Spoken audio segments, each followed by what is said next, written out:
Oh, we live. We live? Yes. I love it. Hello, everyone.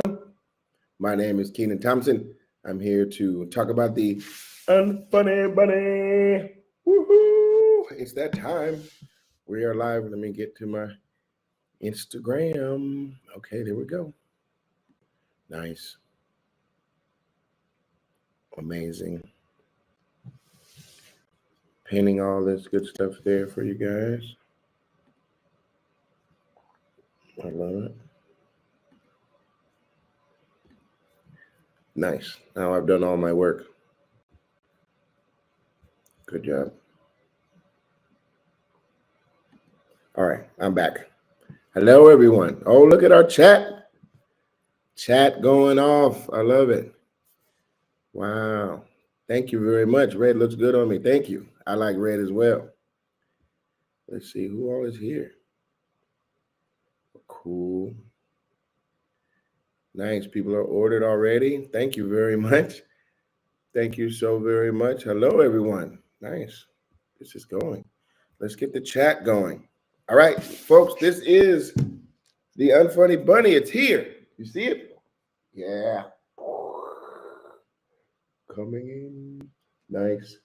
It's a children's book, is what it is. I've written a children's book, so that's fun. Let's go. I don't know. It's a somewhat, I guess, personal journey of trying to figure out what's funny to people, especially being the fact that I do a lot of comedy. So that's kind of where that idea came from. I can relate to not necessarily telling the best joke all the time, but it happens. And then you learn, and then you figure out how to tell a good joke. You know what I'm saying? So that's basically what the book is about. It's about the Unfunny Bunny and his journey to becoming funny. You understand? And we got a lot of jokes in here. I wrote this with my good buddy, Brian Tucker. Shout out to Brian Tucker, and art by Mr. Tony Neal. So shout out to Tony Neal and Brian Tucker for beautiful art and beautiful jokes peppered all the way through here. The Unfunny Bunny is always telling jokes in class. He has a friend named the Hedgehog that he's always doing stuff with. Let's see if you can see. See this? This is the bunny here, and this is the hedgehog right there. Isn't that funny? And his hedgehog is it becomes his writing partner, and they figure out how to write great jokes together. So let's see. Let's get some questiones going. Anyone with a question, please feel free to ask them. Yes, the book is coming out January 13th. It will be available. I've definitely signed a bunch of copies. They will be going, I think, back to the distributor, the publisher, for distribution. So I don't have them in my personal control. But I did sign a whole lot of them. So look for those. Why did I choose a rabbit as the main character? Bunny, funny, they rhyme. It was pretty easy on that one. The theme of the book, honestly, I would say the theme of the book is self-discovery, personal journey kind of stuff, but more so like positive reinforcement, because he has a good friend that tells him not to quit, but to find the best way forward and stuff like that. So I think the theme is like, it's almost like a buddy comedy, if you will. It's just a bunny. I was about to say a guy. It's a bunny trying to figure out why he has, this calling to tell jokes and stuff like that, but also figuring out why some jokes don't land. It happens, and then you have to go in and figure out what's missing, and that's the fun of writing and rewriting. We definitely experienced that on SNL. Speaking of SNL, are there any new episodes of SNL coming up the rest of the year? Yes, we have a show this weekend. Today's Thursday, so yeah, in another day and a half or so, we have the great Josh O'Connor and the great Lily Allen. So that'll be fun. And then there's another show the following week with the legendary Ariana Grande. Let me double check that and make sure that that's correct. But I do believe it's Ariana Grande. Let's see.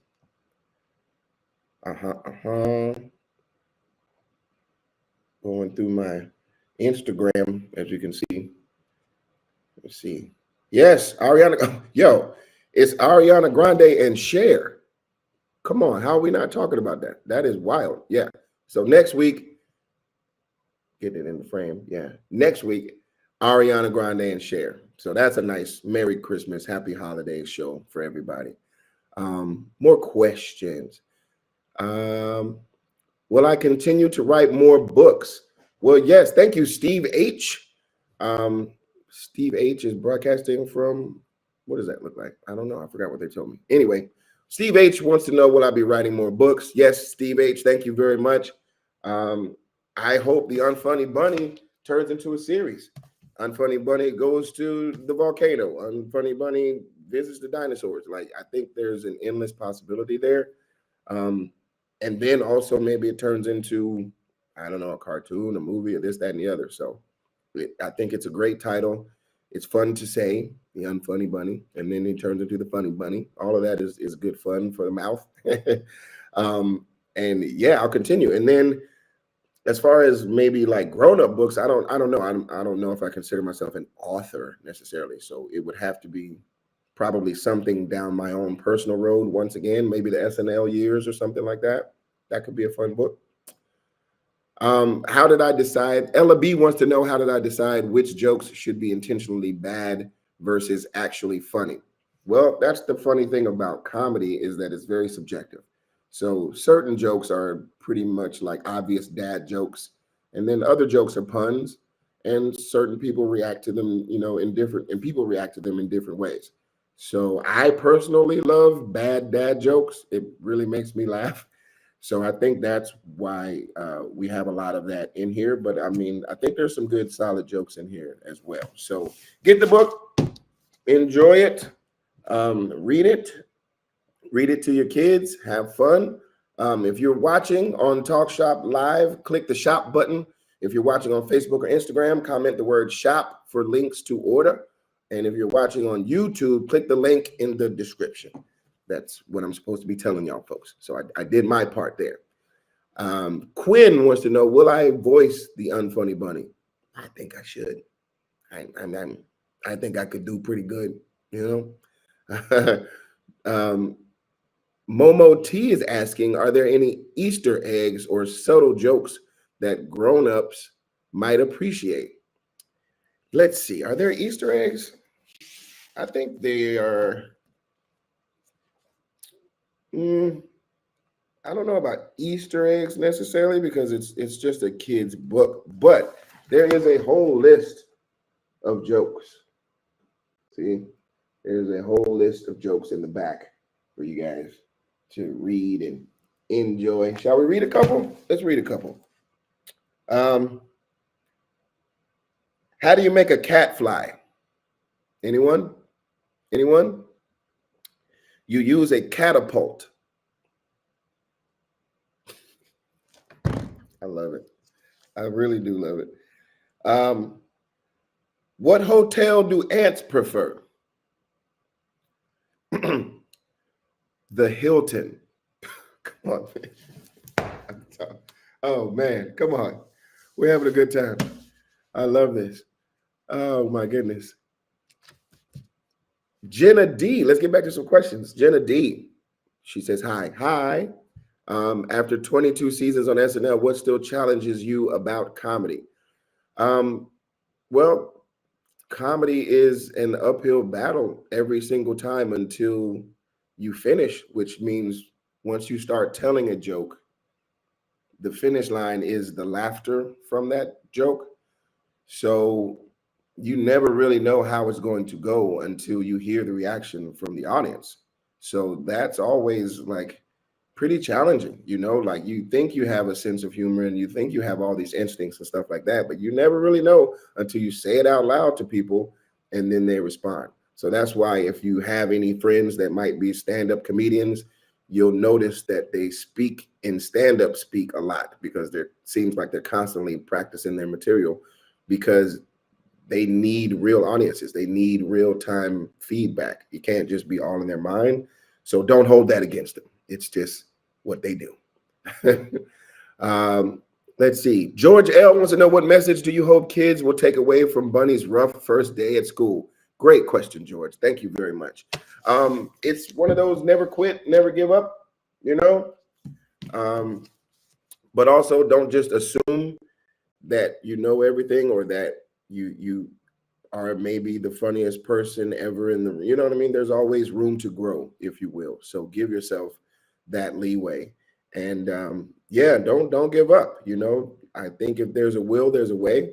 And if you have a desire that's just burning deep down, that's constantly telling you, you're like, yo, I got to tell these jokes. I got to tell these jokes. Maybe you want to follow that instinct. You never know. It could be a calling.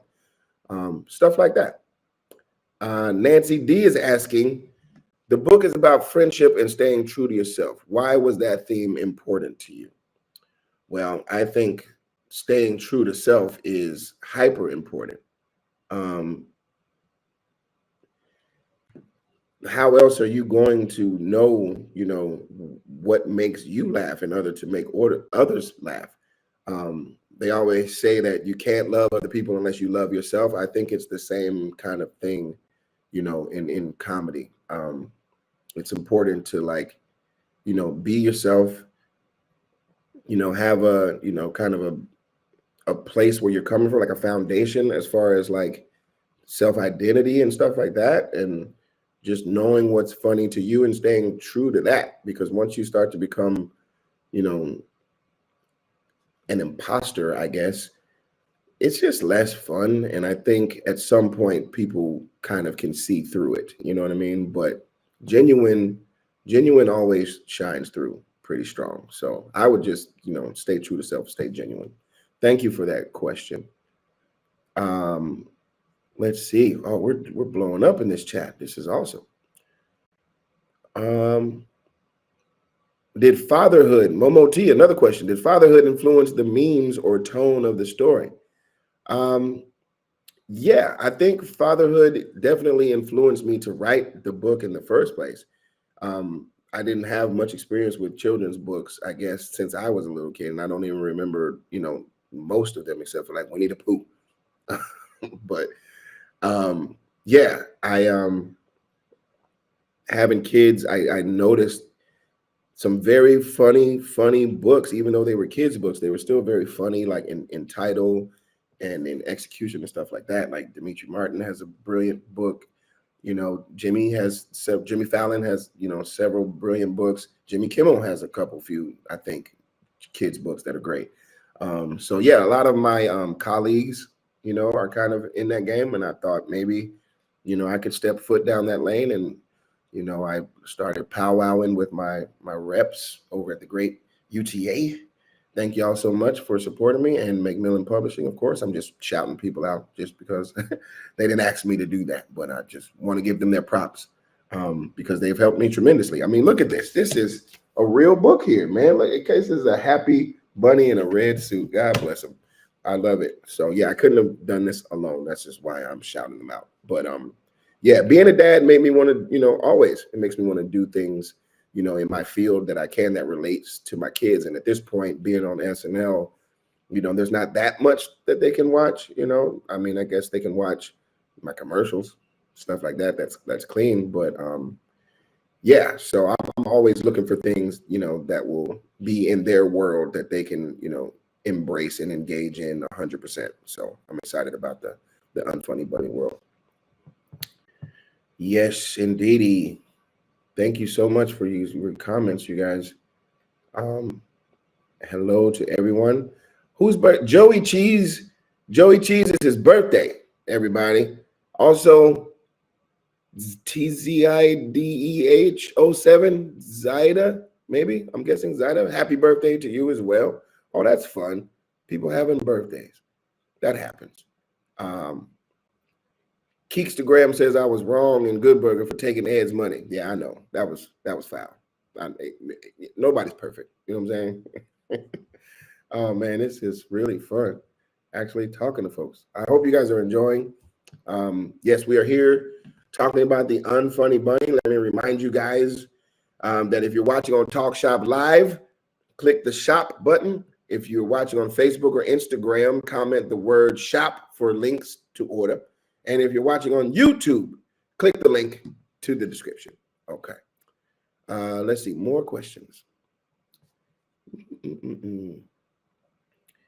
Did narrating my own picture book, let's see, where did that go?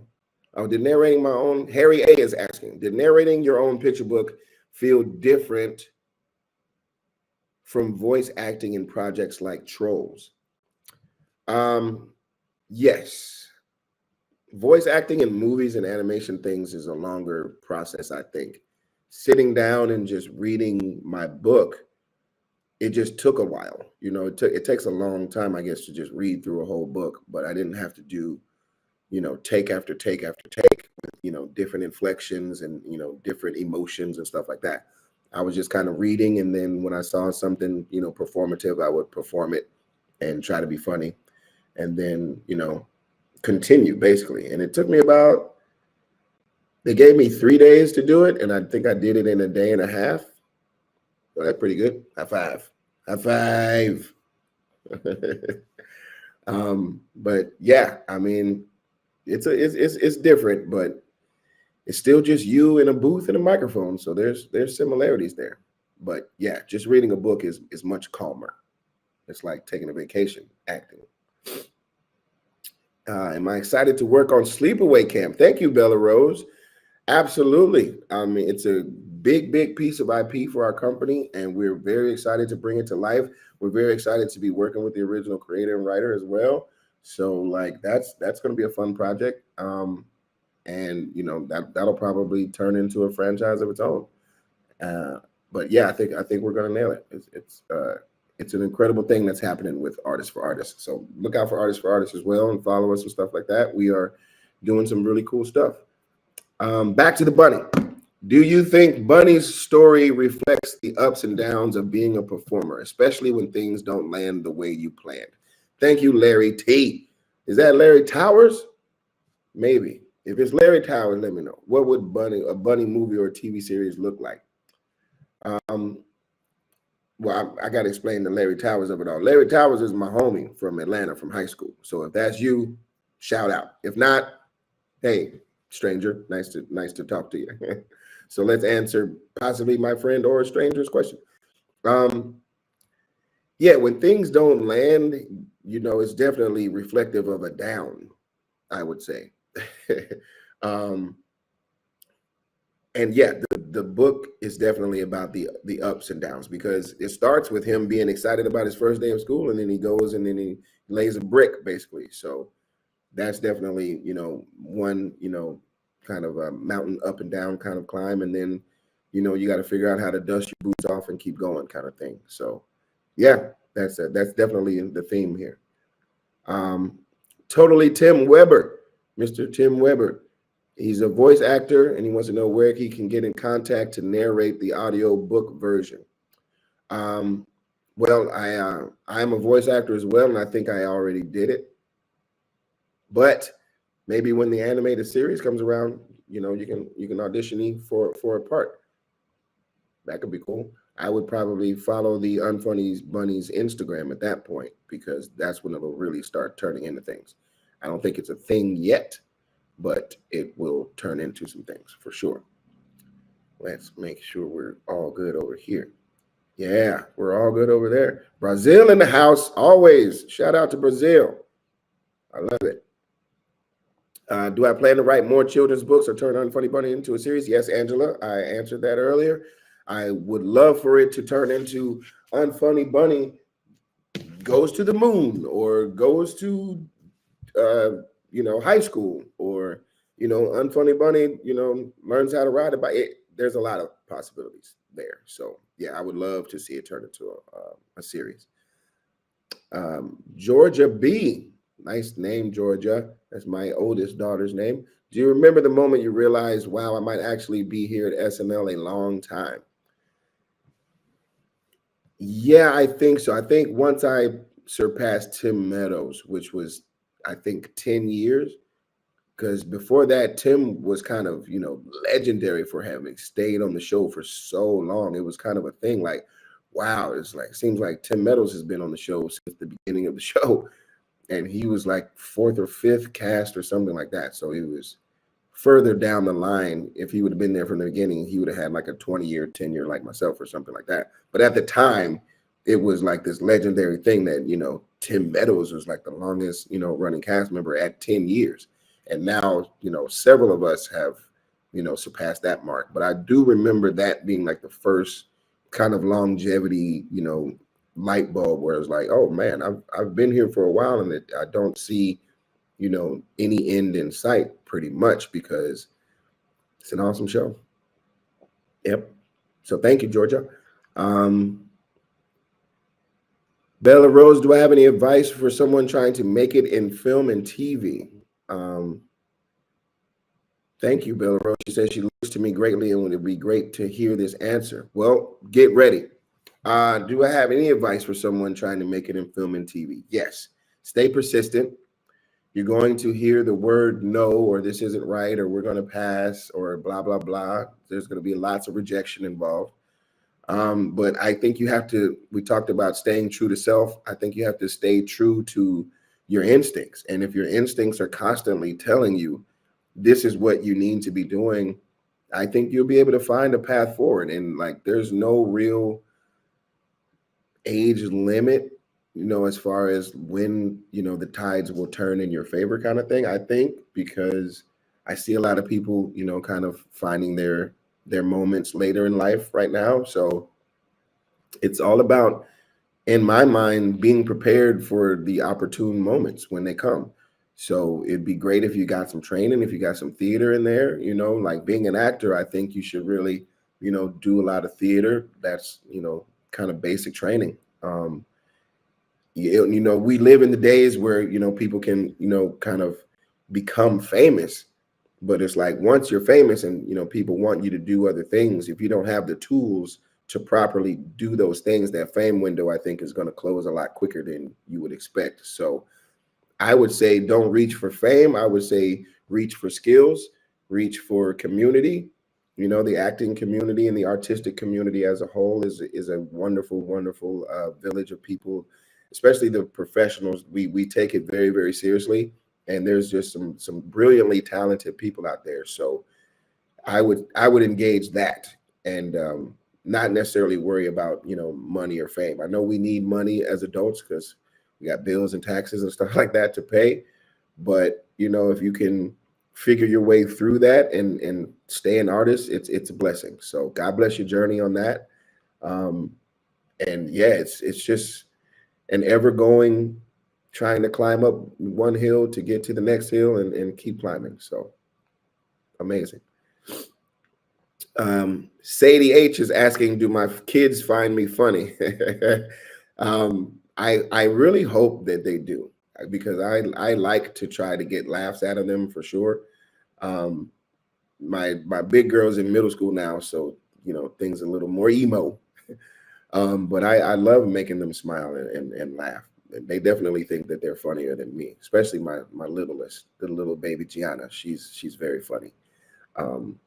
And I'm looking forward to whenever she, decides to figure out what she wants to do with that, if she wants to do anything with it. She seems very performative, but we'll see. Yeah, let's see.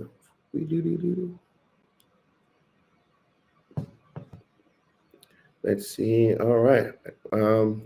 Angela, how was writing a children's book different from writing comedy for TV? Good question, Angela. Writing a children's book was different from writing comedy for TV because I think there's a lot more, not that it's censoring, but you're just writing, a lot cleaner. So you keep your thoughts away from certain things. But if you do go down certain roads, as far as like maybe more mature themes or stuff like that, you just have to word things in a way that any and everybody would not be embarrassed to say out loud, basically. So if you can read the joke to your grandma, or if you can read the joke to, a kid, and everybody's, you know, non-offended and happy, then I think that's the sweet spot. So it was a lot more focus on those specifics and making sure that things were age appropriate.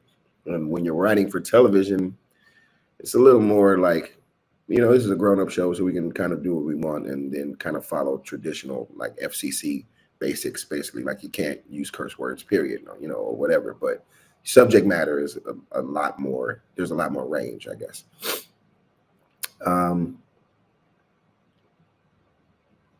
Is there a schedule book? What? Let's see. Gina Lee's asking, is there a sketch that you look back on and say we shouldn't have done that? I'm sure, you know, in the moment we try to get everything, you know, as kosher and, you know, PC as possible, but over time, you know, we grow and learn, you know, that certain words have changed or certain, you know, understandings of subject matters have, you know, matured in ways that it seems outdated in that taped sketch. So it's not that we look back, because I don't necessarily go out with malice, so I don't necessarily look back and be like, I shouldn't have done that, because in the moment it seemed like, you know, something that should be done, kind of thing. But I would rather say like, oh, I wish I had a chance to like go back and fix that, or do like a part 2 where it's a much more updated version, kind of thing. Yeah. What do my kids think of the book? My kids, thank you, Anella. Anella's asking, what do my kids think of the book? They haven't read it yet. I've shown them pictures of the cover and they think the art looks fantastic and they're excited to read it. So I can't wait to show it to them. What age group is the book targeted to?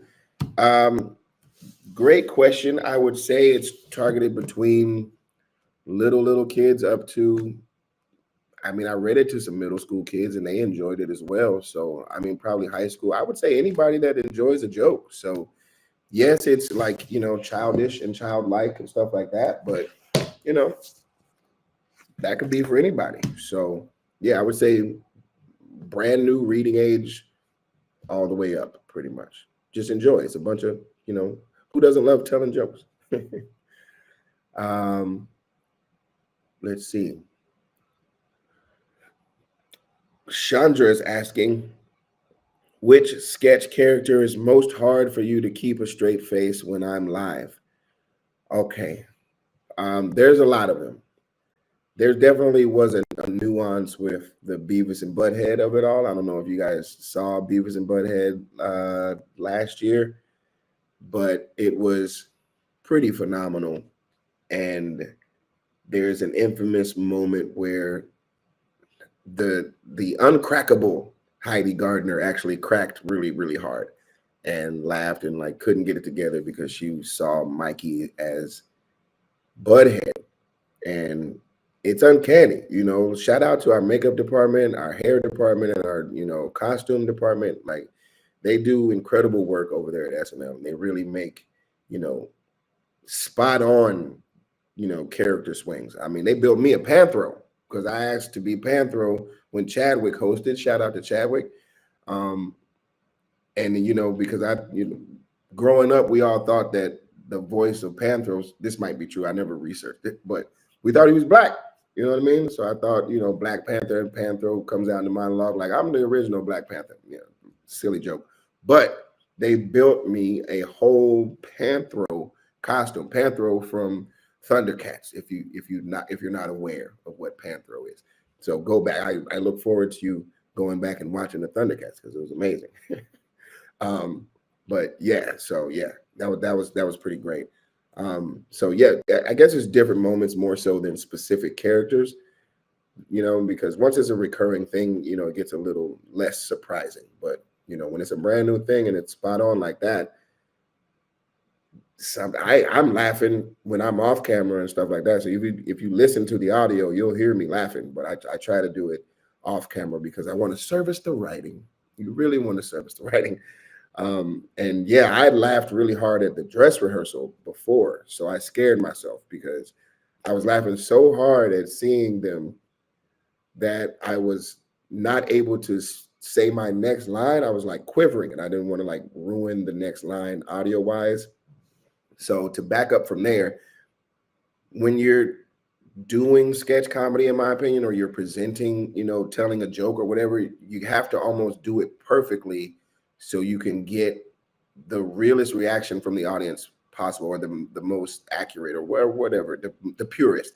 So if you have fumbles, or if you belch or anything like that, it throws off what the reaction might have been, kind of thing. So we always try to like do it as perfectly as possible. And then if it lands great, but you never want it to not land because of something that you specifically did.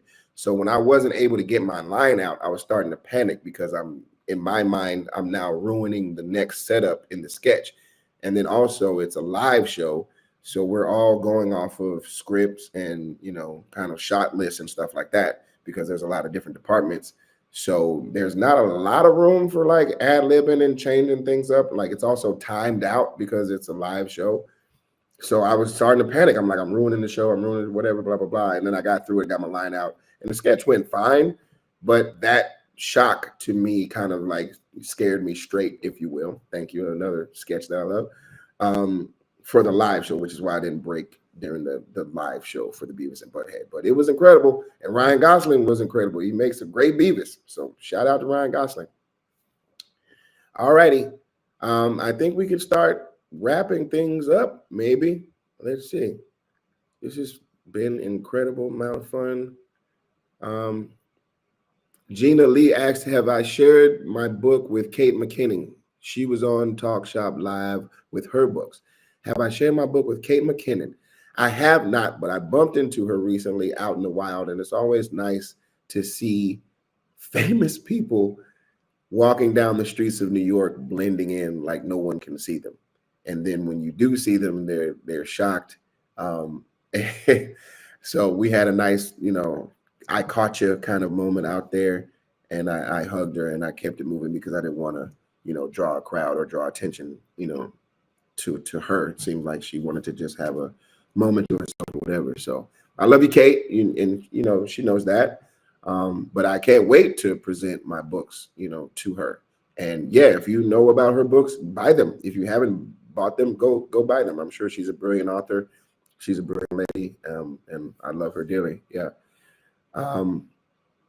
Ben Meisel says he hopes I win an Oscar. Well, thank you, Ben. That's nice of you. That's kind of you.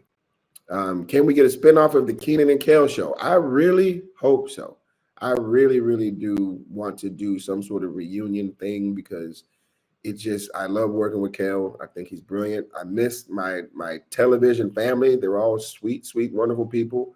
And it would be great to kind of, get the gears going again. So last couple questions. Let's see. Bella Rose.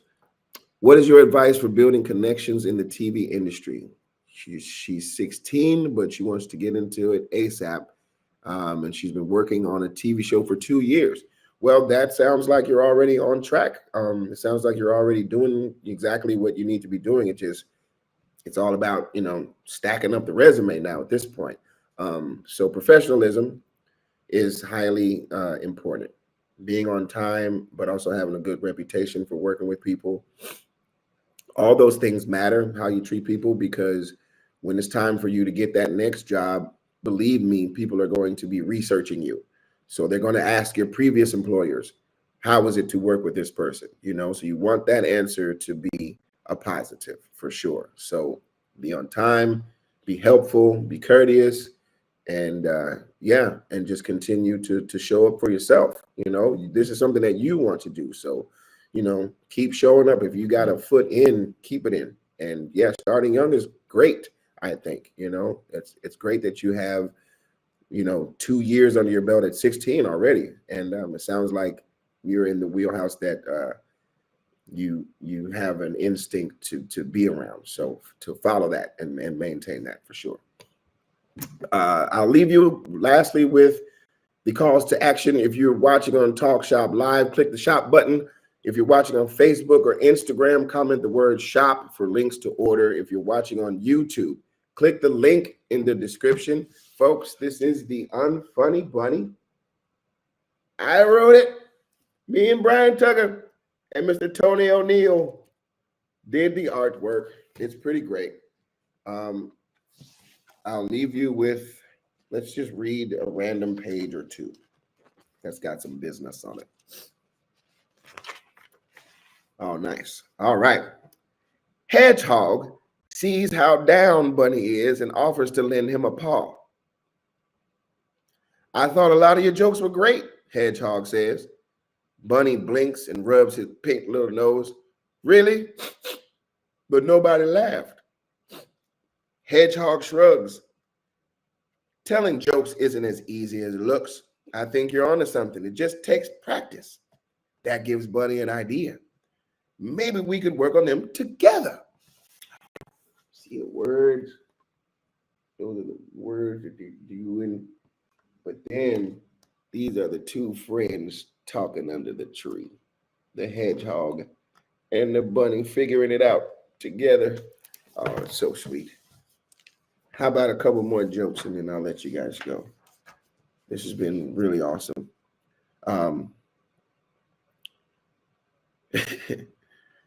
Why is the airplane so good at football? It has dozens of touchdowns. You know what I'm saying? You know what I'm saying? Let's see. What do dogs sing when they go caroling? Bark the herald angels sing. You get it. It's a kid's book with a bunch of dad jokes in it. I enjoy it. Johanna, you is asking, or maybe it's Johanna, maybe. Did I enjoy playing Tiny Diamond, the character in Trolls? I love Tiny Diamond. I think Tiny Diamond is a brilliant little character. And there's nothing more fun to me than a tiny little person with a big, deep voice. So yeah, Tiny Diamond was so much fun. I'm glad you all are enjoying the chat, and I hope you all enjoyed this live stream that we're doing. This has been really, really fun to do. I hope you guys go get the Unfunny Bunny and share it with, family and friends and loved ones, but also, I hope it, brings you some joy personally. If you get it for yourself, that's totally fine with me. It's all about, connective tissue, especially in these holiday times. It's nice to feel that connective, kind of energy in the air. So I only encourage to do more of it. And if this can be a tool for it, please use it. Unfunny Bunny, ladies and gentlemen. I appreciate all of your time. And yeah, happy holidays. Continue to watch SNL, watch everything that we're doing, watch Artists for Artists, watch, good sports. Shout out to Kevin Hart. We're doing big things over there on Amazon. And yeah, very excited about the future there as well. So hopefully I'll be back with another book to chat with you folks about. So I love this. This has been super fun. Enjoy the day. Enjoy your weeks. Enjoy your holidays. And yeah, thank you so much. Bye.